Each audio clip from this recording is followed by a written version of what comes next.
يوقد من شجرة مباركة زيتونة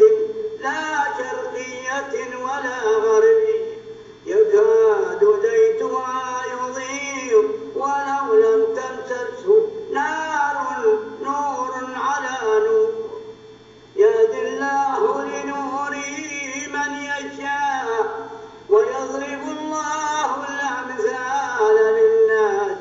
والله بكل شيء عليم.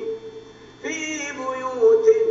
أذن الله أن ترفع ويذكر فيها اسمه يسبح له فيها بالغدو والآصال رجال لا تلهيهم تجارة ولا بيع عن ذكر الله وإقام الصلاة وإيتاء الزكاة يخافون يوما تتقلب فيهم القلوب والأبصار ليجزيهم الله أحسن ما عملوا ويزيدهم من فضله